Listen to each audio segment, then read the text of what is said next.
Hi guys, welcome back to my channel, and today we're going to be talking about police clearance certificates. It's kind of a bit of a step ahead in the process, but we'll get to some of the other videos. I was just excited to do this one, so... Okay, so you've got to think about it for a second. Australia doesn't want a lot of thugs in their country, or people that are going to disobey the law and all of those terrible things. So I want to make sure that you are clear with the police and that you have not done anything wrong. You are basically of good character is the way they describe it. And the way for them to prove this is through a police clearance certificate. Now, this stage in the process, you are only going to do this once you have received your invitation and once you have applied for your visa. So you will apply for you will get your invite. Great. You will apply for your visa. Check. Then you will do your police clearance certificate. The reason that I say that you are only going to do this after you have received your invite is because it expires. So you don't want to do it and then have to redo it because it's expired and you haven't got your invite yet, and it's all kind of confusing. So please just wait, okay? Now a little bit about this process. My police clearance certificate was a whole lot of fun. So much fun. Okay, so you would think to yourself that the police service is a 24-hour service. You can go in any time and, you know, get it done, right? Wrong. Okay, this police clearance section of the police is only run for working hours. It's run by the admin section of the police. So they open at 8 and they close at 3. I don't know why they close at 3. Everybody would finish at 4, but they're the police, so they close at 3. Okay, so just keep that in mind. So stupid little old me, I figured out, okay, well, let me quickly leave after work to go get this done, only to arrive there at 3 o'clock and they'd be like, oh, sorry, we closed. So it's like... So, long story short, I ended up going to the police station in my area 3 times. 3 times. To get this done, to get my fingerprints done. So basically what you do is you go to the police station, you look for the police clearance unit wherever the terrible signs may show you where it may be, and what you do is a police officer will take your lovely fingerprints, put them on a piece of paper, you fill out a little form, and then you do the payment. Now, I think you can pay with your card, but just take cash, because you don't want to be that person when you get there that the card machine isn't working. You know the drill. So just take the cash. I think it's 114 Rand to get this done. By the way, the ink that they use to take your fingerprints is disgusting. It is like gooey, sticky, stay on your hands, oily stuff that's just so gross, and it just doesn't want to come off. And they try to give you soap, but it's... Ooh. Okay, so once you've got your fingerprint form and everything done, you attach a copy of your ID document and a receipt, and then you send it off to the police clearance centre that is in Pretoria. So now, on to the next thing. You have 3 options. You can either give it to the police and let them lose it on the way to the police clearance place. 2, you can get a courier to send it to the police clearance centre in Pretoria for you, or C, you can drive it through all the way there and drop it off yourself. So that is what we decided to do. You know, it's in your hands, it's your problem, so we just decided, you know what, we're just gonna drop it off there ourselves and do it that way. And I was really surprised by this because it was actually like surprisingly quick and easy to go and do this. And what didn't make any sense to me was that the police clearance centre is open 24 hours a day, which I don't make sense. So you can drop this thing off any time of the day, and I can tell you, when Rick and I went to go fetch ours, it was like at 9 o'clock at night, and they were open. So yeah, easy enough. So it is in Pretoria, it's the national place to do this.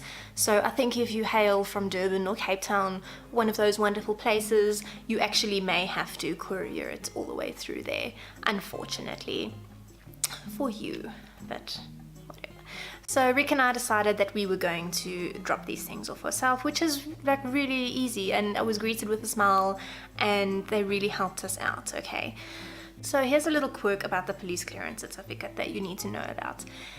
If you have at any stage changed your name for whatever reason, A, you didn't like it, B, you got married, C, you were adopted, at any stage of your life, if you have changed your name, your police clearance certificate needs to state all of the names that you have ever been known by. So in my case, Rick and I got married, so my surname changed. Yeah. Ooh, and I'm Mrs. So you need to make sure that your police clearance certificate states this. And so that is one of the reasons that Rick and I decided we wanted to go there and drop them off and pick them up ourselves, so that we could get any kind of issue with this corrected. Luckily enough, I kind of started vlogging on this day, so I'll be able to show you guys a little bit what the building looks like, so put your minds at ease a little bit. Enjoy. So I'm off to Pretoria right now to go and fetch my police clearance certificate for the second time. You need to have your maiden name and your married name on the certificate, and even though when I dropped off the submission, I put our marriage certificate there, I put my old ID, my new ID, and a letter asking for this, it didn't happen. I mean, the cop that accepted the application, he even wrote on the top of the application for maiden name and married name, please. So we went to go collect them last night, and lo and behold, in typical South African fashion, only my maiden name was on the certificate, and they couldn't fix it for me because, well, the system was offline. Yay! So here I am again, doing the 45-minute drive to Pretoria again. So yeah, let's see what happens. Maybe we'll come right today, and then finally the visa application will be done, and then we literally just wait and wait and wait. Hopefully it's just one wait. Behind me is the Museum of Natural History, and they've got skeletons outside, and I'm so excited. Like, we have to go there before we go. Yay! Let us hope that this is not too busy. Okay, not as busy as the other day. Let's just see if we can find parking. It's a little bit further up the road. If there's any parking, it's good parking though.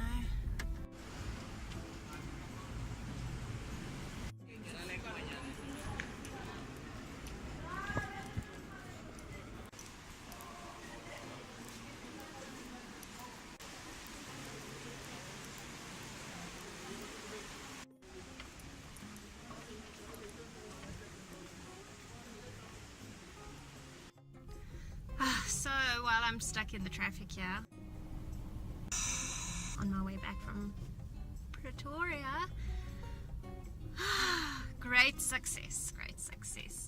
As soon as I walked in there, I actually found the cop that had taken my application in, and he remembered me, thank goodness, and he was like, okay, great, you know, let's just reprint it for you, give me your names. And then I put it down, and yeah, he just reprinted it for me right there and then. So finally that's done, thank goodness. And something like really serious is happening with this traffic. There's police cars everywhere, there's a helicopter hovering over me. Maybe something happened with this police clearance, like maybe they've gone under my married name and realized that I am probably not criminally clear. Anyway, at least we're done now. It's the final little tick finished, done. And yeah, our visa application is complete. Now we just get to wait. Our police clearance certificate was really quick, it took exactly 2 weeks from the day that we submitted it.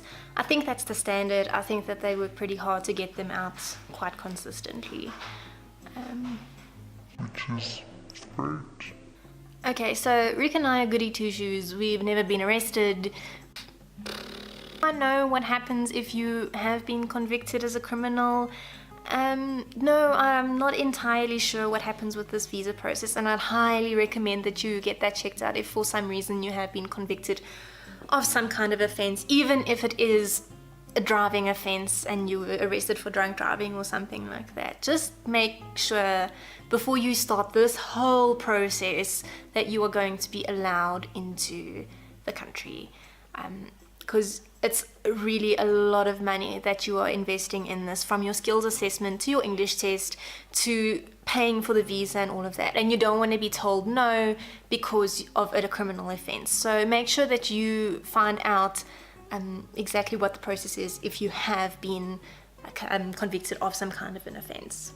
Also, if you've lived in any other country for a specified amount of time, you need to get police clearance certificates from those countries as well to submit with your visa application.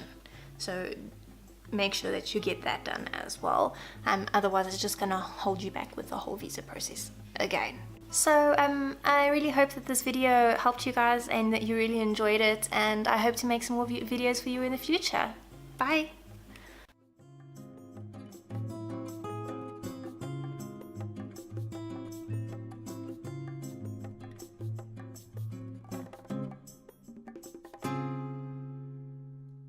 Easy. Done.